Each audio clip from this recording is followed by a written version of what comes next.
Sachin, HDFC bank टटोल के रखिएगा, आता हूं आपके पास। हर्षदा, कैसे लगे नंबर्स? नंबर्स अगर आप देखें, ऑफ कोर्स सबकी बारी, एक और बड़ा प्रोविजन कंपनी ने किया है, लेकिन मार्जिन्स इंप्रेस करते हुए दिखाई दे रहे हैं। सारे आंकड़े धीरे धीरे करके आपकी स्क्रीन पर आ जाएंगे। क्वार्टर ऑन क्वार्टर आधार पर मुनाफे में 1% की ग्रोथ देखने को मिली है।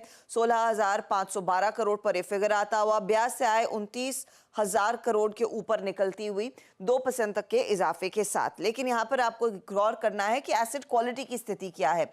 एसेट क्वालिटी स्थिर है। 1.26% का ग्रॉस एनपीए हल्का सा नीचे आकर 1.24% पर आता हुआ। नेट एनपीए भी अगर आप देखें 0.33% के आसपास ही आता हुआ दिखाई दिया है। 10,900 करोड़ का कंपनी ने फ्लोटिंग प्रोविजन किया है। अतिरिक्त प्रोविजन यहां पर कंपनी करती हुई दिखाई दे रही है। कंपनी बेसिकली ये कहती है कि बैलेंस शीट को और मजबूत करने के लिए यहां पर इन्होंने प्रोवाइड फॉर किया है। ऐसा कोई स्ट्रेस नहीं है। ये दरअसल कंपनी के एमडी सीईओ ने कल कॉल में जरूर कहा था, कल परसों, और बैलेंस शीट को स्ट्रेंथन करने के लिए वो अतिरिक्त प्रोविजन कर रहे हैं। जो बड़ा पॉजिटिव है वो है net interest margins. Net interest margins third quarter में लगातार ऊंचाई पर आए हैं, यानी कि 3 क्वार्टर हाई पर आते हुए 3.44% का ये आंकड़ा कंपनी ने किया है डिलीवर। कासा रेशियो भी 3 क्वार्टर हाई पर है 38.2%। लेकिन अगर आप ब्रेकडाउन देखें, यहां पर खास तौर से डिपॉजिट बेस बढ़ रहा है। 7.5% का इजाफा देखने को मिला है। हालांकि एडवांसेस में इतना कुछ खास पिकअप नहीं देखने को मिला। ये सिर्फ 1.5% ही बढ़ते हुए दिखाई दिए हैं इस पर्टिकुलर क्वार्टर में। ये कंपनी की तरफ से अपडेट्स आए हैं। ओवरऑल कासा 8.35% बढ़ता हुआ दिखाई दिया है। ये लार्जली करंट अकाउंट की तरफ से जो इजाफा देखने को मिला है वो कासा को कर रहा है सपोर्ट। अब आते हैं कंपनी की हाइलाइट्स क्या कही हैं, मैनेजमेंट के कॉन कॉल में क्या कुछ कहा है। तो मीडियम टर्म पर जो टारगेट्स रहेंगे अगले 203 सालों में, वो बेसिकली ये रहेगा अपने प्रॉफिटेबिलिटी मैट्रिक्स को बेहतर करना, रिटर्न ऑन एसेट्स और ईपीएस में और सुधार लाने पर कंपनी का फोकस रहने वाला है। ये अपने रिटेल डिपॉजिट की फ्रेंचाइज को और बढ़ाना चाहते हैं और उसे सस्टेन करना चाहते हैं। ये बेसिकली कह रहे हैं कि ये दूसरे बैंकों जैसी रफ्तार सुनिश्चित करना चाहते हैं, ऑन पार रहना चाहते हैं जो दूसरे बैंकों में डिपॉजिट ग्रोथ देखने को मिल रही है। एचडीएफसी बॉन्ड के मैटर पर इन्होंने स्पेसिफाई किया है कि हर साल दरअसल एचडीएफसी लिमिटेड के बॉन्ड्स दरअसल मैच्योर होते हुए दिखाई देंगे। प्रायोरिटी यही है कि एक रिजर्व कंपनी के पास हो ताकि वो सभी बॉन्ड मैच्योरिटी पेमेंट्स टाइम पर होती हुई दिखाई दे। इसीलिए जो एलडीआर रेशियो है वो थोड़ा सा नीचे रखा गया है, जो ऑब्लिगेशंस है बॉन्ड पेमेंट्स की उसके मद्देनजर। ठीक है। अगर किसी को डर था कि कितने क्वार्टर्स का पेन रहेगा इस मर्जर रिलेटेड, तो एटलीस्ट एक क्लैरिटी की Q3 में पेन था, Q4 में वापस रिपेयर वर्क शुरू हो गया है, फर्दर पेन नहीं है। डिपॉजिट्स बढ़े, मार्जिन्स एक्सपैंड करे, और प्रोवाइड फॉर इसीलिए करा कि क्रेडिला का पैसा आया था स्टेक सेल का, उसे चैनलाइज कर लिया गया। तो अपडेट्स तो बुरे नहीं है, पर सचिन ऑलरेडी चला हुआ स्टॉक है, ऐसा नहीं कि नहीं चला है। लोअर लेवल से अच्छी recovery trade already play out हुआ है एचडीएफसी बैंक में। तो पता नहीं नंबर्स कितना लीवर को और फर्दर मूव कर पाएगा। कैसी लग रही है पोजीशनिंग, क्या करोगे एचडीएफसी बैंक पे? आशीष जी, इनफैक्ट अगर हम इसका डेटा मंडे से देखें तो रिलेटिवली आउट परफॉर्मर रहा है। इनफैक्ट 1500 के आसपास जिस तरीके से इसने एक बेस बनाया है, इंटरमीडिएट सपोर्ट यहाँ पर रेज हो चुका है, एंड अपने 200 डे एक्सपोनेंशियल मूविंग एवरेज के आसपास आके इसने क्लोजिंग एस्टैब्लिश की थी ऑन अ वीकली बेसिस भी। तो मुझे लग रहा है यहाँ पर जो मोमेंटम है फ्राइडे के सेशन का, वो आई थिंक कंटिन्यूड ही रहना चाहिए ऑन द हायर साइड। लगभग 1565 से लेके 1580 के आसपास के स्विंग्स आज के सत्र में ही नजर आ सकते हैं। तो मुझे लग रहा है यहाँ पर इंटरमीडिएट बेस तो यहाँ पर वेल एस्टैब्लिश्ड है। तो यहाँ पर अगर थोड़ी सी गिरावट भी मिलती है तो आई थिंक एक खरीदारी करने का ही मौका होगा। जब तक 1505 के नीचे क्लोजिंग एस्टैब्लिश नहीं होती, आई थिंक तब तक ये जो आउट परफॉर्मेंस है ये मुझे लग रहा है मेंटेन ही रहेगी। एंड 1565 1585 के टारगेट के लिए अभी भी लॉन्ग पोजीशंस चेज किए जा सकते हैं। अभी भी दमखम नजर आता है, यहां से अभी भी 40-50 रुपए तक का अपसाइड। जब तक 1505 के नीचे नहीं स्लिप हो रहा है, दमखम जस का तस नजर आएगा। तो इसी को इसी तरह से अप्रोच करिए, यहाँ पे तेजी शायद और कंटिन्यू करे। अच्छा मयूरेश, एचडीएफसी बैंक है भाई, सबसे बड़ा हैवी वेट। आप लोग ऐड कर रहे हो या करा ऑफ लेट ये 1400-1500 की जर्नी के बीच में? नहीं, I think we were waiting for results और रिजल्ट्स ठीक ठाक हैं and you are absolutely right. I think जो एक्सेस इनकम आई है, जो अदर इनकम आई है, उन्होंने वो एक्सेस प्रोविजनिंग के लिए लगा दी है। रिकवरी के अनुमान यही है कि सेकंड हाफ में शायद होने चाहिए, बिकॉज आई थिंक जो एक मर्जर सिनर्जीज को एक समय लगता है, वो थोड़ा देना पड़ेगा बैंक के लिए। एंड अगेन आई थिंक जो एक्सपेक्टेशन सारी स्ट्रीट बांध के चल रही है कि second half of the calendar year में जब रेट कट्स का सिलसिला चालू होगा, quantum might be debatable at this juncture, but at some point of time as that starts एक निम स्प्रेड्स में सुधार आने लग जाएगा। तो मुझे लगता है आई थिंक सेकंड हाफ से एक रिकवरी स्टार्ट हो जाएगी in terms of earnings growth. I think we are still trying to analyse the numbers in detail. तो आप लोग पैनिक में नहीं हो कि कहीं ऐसा ना हो भाव निकल जाए हाथ से? We are perfectly okay I think, but एक श्योरिटी आ जाए तो, क्लैरिटी आए तो ज्यादा बेहतर है। ओके, हम मयूरेश रहते हैं पैनल पे। जब ये लोग श्योर हो जाएंगे तब भी समझेंगे क्यों और अब आउटलुक क्या है। लेकिन ये फंडामेंटली व्यू है, हो सकता है सेकेंड हाफ में ग्रोथ लौट के आए, पर पोजिशनली लग रहा है और तेजी और दमखम है इस स्टॉक की चार्ट्स को देखकर। दूसरा, निफ्टी के एक और नंबर आना था, ये आना था फ्राइडे को बाजार बंद होने के बाद, विप्रो का। विप्रो पे भाईती साहब आप चार्ट रेडी रखो, आता हूं आपके पास। हर्षदा, कैसे लग रहे हैं नंबर? विप्रो के केस में एक्सपेक्टेड था कि कंपनी अपना थोड़ा सा फीका प्रदर्शन दिखाएगी, ठीक वही हुआ है। लेकिन अगर निराशा हाथ लगे वो क्लियरली गाइडेंस के तौर पर, और जो टोटल कॉन्ट्रैक्ट वैल्यू है उसमें जो स्लो डाउन देखने को मिला उसके चलते। तो डॉलर रेवेन्यू आप देखिएगा 2657 मिलियन डॉलर के आसपास आता हुआ दिखाई दिया है। 2655 के आसपास का अनुमान था, तो वो इन लाइन है। रुपी टर्म्स में भी करीब 0.3% तक का डिक्लाइन है। मार्जिन 16.4% पर आए हैं, 40 बेसिस पॉइंट ज्यादा है एक्सपेक्टेशन से। लेकिन कांस्टेंट करेंसी के बेसिस पर अगर आप देखें, जो ग्रोथ है, जो डी ग्रोथ देखने को मिली है, 0.3% की गिरावट है, और यही मार्केट एक्सपेक्ट कर रहा था। जो बड़ा प्रेशर है वो दरअसल इनकी कुल ऑर्डर विन्स में है। 5.3% घटकर आई है, ये 3.6 बिलियन डॉलर के आसपास ही रही, जहां पर पिछले क्वार्टर में ये आंकड़ा नियरली 3.8 बिलियन डॉलर के आसपास था। अब Q1 में कंपनी क्या करेगी डिलीवर, ये जानना जरूरी है। तो कंपनी बेसिकली कह रही है कि रेवेन्यू जो रहेगा वो 2617 मिलियन डॉलर से 2670 मिलियन डॉलर के बीच आने के आसार बन रहे हैं। ऐसे में -1.5 से 0.05% तक की ही ग्रोथ देखने को मिलेगी, वहां पर पिकअप के कोई आसार नहीं बन रहे हैं। और ये गाइडेंस है जो दरअसल निराश कर रहा है। और अक्रॉस द बोर्ड आप देखिएगा, यूबीएस, नोमरा, एचएसबीसी या तो सेल का कॉल है या फिर रिड्यूस का कॉल है।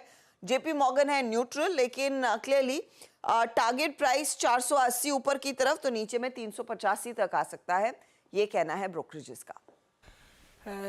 थके ही नंबर्स हैं, कुछ बदला नहीं है विप्रो के केस में।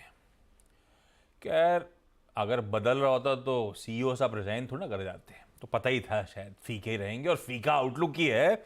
और अब क्लैरिटी आ गई है, टीसीएस स्टैंड आउट करके आईटी दिग्गजों में, इन्फी और विप्रो थके हुए परफॉर्मेंसेस हैं। खैर भाईती साहब, विप्रो चार्ट्स पे। जी आशीष जी, चार्ट्स पे तो प्रेशर क्लियरली एविडेंट है, और जिस हिसाब से जो गिरावट देखने मिली है 540 से ऑलमोस्ट स्टॉक्स स्लाइड होकर 540 तक 440 तक चला गया था, बट 200 डेमा पे ही इसने फ्राइडे के सेशन में एक अच्छा सपोर्ट लिया है। तो जो प्री लेवल है इसमें आप देखने के लिए वो 448 का, अगर उसके नीचे स्लिप होता है तो इसमें एक शॉर्टिंग अपॉर्चुनिटी वापस बनेगी। लेकिन 448 के जब तक ऊपर सस्टेन कर रहा है तब तक इसमें शॉर्टिंग करने की सलाह नहीं रहेगी। अगर आईटी में ही प्ले करना था, I think mid cap IT में शायद परसिस्टेंट वेल प्लेस्ड है, नंबर्स भी ठीक ठाक थे, और जिस हिसाब से परसिस्टेंट का चार्ट दिख रहा है, हमें लग रहा है शायद इसमें एक अच्छा बाउंस बैक देखने मिल सकता है। तो परसिस्टेंट में खरीदारी की सलाह रहेगी, विप्रो को एक बार अवॉइड करें, 448 के नीचे या सेल कर सकते हैं। ये अड़ोसी पड़ोसी आपके रडार पे क्यों आते हैं? ये परसिस्टेंट भी आपका पड़ोसी होगा? जी, पुणे बेस्ड कंपनी है, तो जो भी है इनके रडार पे ऐसे ही आते हैं ये। और सतपति साहब पे मैंने देखा है बहुत सारी पुणे बेस्ड कंपनी आती हैं। खैर, ऐसा होता होगा, ये चार्ट्स में बायसनेस आ जाता है क्या जब पड़ोसी होता है तो? भाईती साहब नहीं आशीष जी, थोड़ा सा हो जाता है। तो फिर ये रचना जी, कभी ल्यूपिन मंडीदीप फैक्ट्री के चलते, कभी बीएचएल, कभी पिक क्यों नहीं देता आप? उसकी भी इज्जत कर करो आप यार। मुझे समझ में नहीं आ रहा आप क्या पूछ रहे हो। हाँ नहीं, ठीक है, मेरा काम हो गया। बाकी के सारे रिजल्ट्स, परसिस्टेंट की भाईती साहब ने बात करी तो उसकी चर्चा, वो संडे को देर रात नंबर्स आए, HDFC AMC, कोई जियोफिन, कोई इरिडा, SW सोलार, कोई भंसाली, सबके नंबर्स आए। हजदा, कैसे रहे नंबर्स? परसिस्टेंट के नंबर्स अच्छे हैं आशीष, उस पर आज नजरें रहेंगी मार्केट की। मुनाफा 10.2% बढ़कर आया है, 315 करोड़ के आसपास। रेवेन्यू में आप देखेंगे करीब 3.5% तक का इजाफा देखने को मिल रहा है। साथ ही साथ अगर आप ध्यान दें तो डॉलर रेवेन्यू में जो है वो 3.4% तक की ग्रोथ देखने को मिल रही है। ये इनफैक्ट 311 मिलियन डॉलर के आसपास आता हुआ फिगर दिखाई दिया है। प्रॉफिट का फिगर मैंने पहले मेंशन कर दिया। अब आइए मार्जिन पर, जहां पर मार्जिन है स्टेडी है 14.5% के आसपास। कांस्टेंट करेंसी रेवेन्यू ग्रोथ 3.4% पर है। एक्सपेक्टेशन थी करीब 3.1% की, तो उससे थोड़ा सा बेहतर कंपनी ने परफॉर्म किया है। डील विंस लगातार थर्ड क्वार्टर में बढ़ रही हैं। 400 मिलियन डॉलर के ऊपर की डील विन कंपनी ने एंजॉय की है इस क्वार्टर में भी, तो वो एक बड़ा पॉजिटिव है परसिस्टेंट के लिए। HDFC AMC के केस में आप देखिएगा मुनाफा जो है वो करीब 44% बढ़कर 541 करोड़ पर आया है। हालांकि यहाँ पर एक अदर इनकम और लोअर टैक्स एक्सपेंस का भी फायदा मिला है। रेवेन्यू 29% बढ़ा है कंपनी के लिए। क्वार्टरली एवरेज AUM जो है वो 11% बढ़कर आया है, और साथ ही साथ मार्केट शेयर कंपनी बहुत मामूली सा बढ़ा पाई है, 11.2% से बढ़कर 11.3% पर आता हुआ दिखाई दिया है। जियो फाइनेंशियल्स के केस में मुनाफा 310 करोड़ के आसपास आता हुआ, नेट इनकम 418 करोड़ के आसपास आती हुई दिखाई दी है। इरेडा भी आपकी स्क्रीन पर रहेगा। मुनाफा 33% बढ़ा है, ब्याज से आय में करीब 35% तक का इजाफा दर्ज हुआ। Solar and Sterling and Wilson जो सोलर एनर्जी वाली कंपनी है, रेवेन्यू जो है वो बढ़कर आया है करीब 1178 करोड़ के आसपास, 13 गुना का इजाफा। लेकिन घाटे से कंपनी मुनाफे में आई है, तो वो एक पॉजिटिव है। पिछले साल इसी तिमाही में कंपनी ने दरअसल 417 करोड़ का लॉस दिखाया था, उसके सामने 1.5 करोड़ ही से ही, लेकिन मुनाफा कंपनी कमा रही है। तो ये भी स्टॉक आप रेडार पर रखेंगे। रखिए तमाम स्टॉक्स रडार पे। सतपुते साहब, अब इरिडा का चार्ट रेडी रखना, आता हूं आपके पास। दूसरा इंपॉर्टेंट नंबर HDFC AMC मानस, ये थोड़ा सा लंबा चार्ट देखूं तो ये लार्जली कंसोलिडेट कर रहा है। इस बार के आंकड़े बुरे नहीं है। क्वार्टरली AUM 11% का जंप, इक्विटी AUM 16-17% का उछाल। नंबर्स तो ठीक है, चलेगा नहीं चलेगा ये आप बताओ। देखिए कंसोलिडेशन है। पिछले करीब 8-9 हफ्ते से अगर आप देखिए तो एक रेंज में स्टॉक ट्रेड कर रहा है। 3600 पे सपोर्ट दिखता है और 3850 पे रेजिस्टेंस दिखता है। तो अगर आपको ट्रेड लेना होगा तो एग्रेसिव होके आपको खरीदारी ब्रेकआउट पे ही करनी है। अगर 3850 के ऊपर निकले तभी खरीदारी करिए। लेकिन क्योंकि लोअर लेवल पे 3600 और 3550 की रेंज में एक स्ट्रॉन्ग सपोर्ट दिखता है, तो आपके पास लॉन्ग पोजीशन है तो 3550 के स्टॉप लॉस से आप पोजीशन में बने रह सकते हैं। अगर है ऑलरेडी पोजीशन तेजी की तो होल्ड कर सकते हैं अपनी लॉन्ग्स को। सतपुते साहब, ये रिटेल का आजकल नया फेवरेट इरिडा, कैसी चार्ट्स पे प्लेसमेंट है? आशीष जी, देखिए इरिडा का चार्ट तो डेफिनेटली अच्छा है, और मुझे लगता है कि जिस तरह से ये खुद को संभाल रहा है चार्ट पे, अगर आप देखें ये अपने 10, 20 एंड 50 डे में ये जो क्लस्टर है, ये एक सपोर्ट है। ये सपोर्ट का एक क्लस्टर है 150 से लेके 160। मुझे लगता है अगर इस सपोर्ट को जिस तरह से रिस्पेक्ट दे रहा है, आज के लिए पहला टारगेट, पहला रेजिस्टेंस होगा 172 का। लेकिन आशीष जी, अगर ये खुलेगा 172 के ऊपर तो ये एक बड़ा ब्रेकआउट होगा, और इन दैट केस मुझे लगता है ये जो रिसेंट लो हाई था इसका 182 का, इसको भी टेस्ट कर सकता है। 182 निकले तो फिर बड़े टारगेट्स फिर से अनफोल्ड होंगे।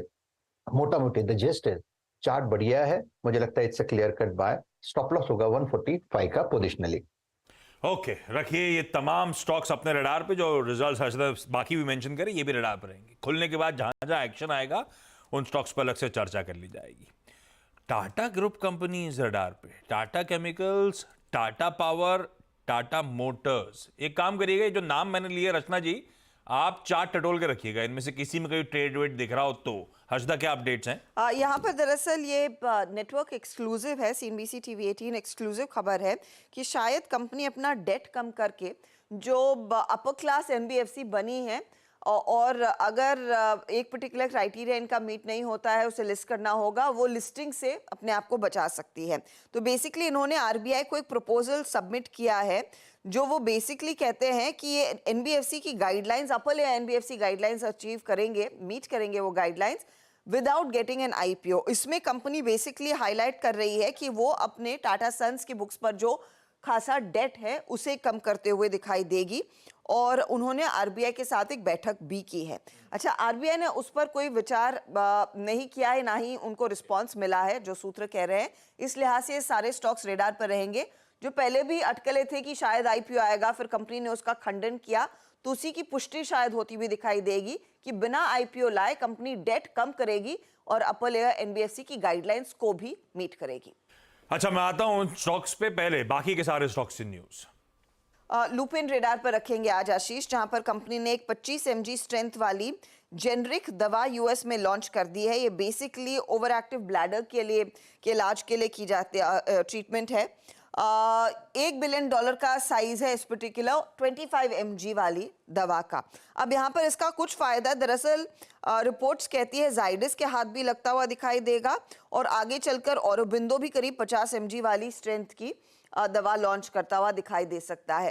तो ये 3 स्टॉक्स हैं जो आप रेडार पर रखेंगे। जोमैटो आप रेडार पर रखेंगे। जोमैटो के लिए अपडेट ये निकल कर आ रही है, मनी कंट्रोल की खबर है दरअसल कि कंपनी ने प्लेटफॉर्म फी जो है वो बढ़ा दी है। ₹1 से ये प्लेटफॉर्म फी बढ़ाई है। तो प्रति ऑर्डर जो पहले कंपनी ₹4 लेती थी, अब वो ₹5 लेगी और ये चौथी दफा है कि प्लेटफॉर्म फी हाइक होती हुई दिखाई दे रही है। ये दरअसल ₹2 से करीब ₹5 पर आती दिखाई दे रही है। अब इसका कितना फायदा बुक्स में देखने को मिल सकता है? एबिटा पर ग्रॉस ऑर्डर वैल्यू करीब आधे बेसिस पॉइंट से बढ़ा है जब से इन्होंने वो प्लेटफॉर्म फी हाइक करना शुरू किया है। तो बाजार मान रहा है कि ये एक पॉजिटिव रहेगा। जीएसपीएल जिस पर आप पहले भी चर्चा कर रहे थे, पीएनजीआरबी ने एक टैरिफ कट किया है, 47% की कटौती है। मार्केट एक्सपेक्ट कर रहा था 10 से 15% की कटौती, तो वो स्टॉक आप रेडार पर रखेंगे। आरके फोर्जिंग्स, हम फ्राइडे को ही बात कर रहे थे कि एक बड़ी यूएस की इलेक्ट्रिक प्लेयर से ऑर्डर हाथ लग रहा है। फिलहाल उन्होंने कह दिया है इस समय नहीं सर्विस करेंगे, उस प्लेयर ने इसे होल्ड पर डाल दिया है। एबी फैशन बोर्ड अप्रूवल मिल चुका है उस कंपनी के डीमर्जर को लेकर। 1:1 के रेशियो में दोनों कंपनियों के शेयर बढ़ते हुए दिखाई देंगे। अल्ट्राटेक आप मेंशन कर चुके हैं, इंस्टॉल कैपेसिटी एक ग्राइंडिंग यूनिट की इन्होंने खरीदी है इंडिया सीमेंट से। दोनों स्टॉक्स आप रेडार पर रखेंगे। लॉरस लैब की एक पर्टिकुलर वाइजैक वाली फैसिलिटी को 0 ऑब्जर्वेशंस के साथ यूएस एफडीए की तरफ से क्लीन चिट मिला है।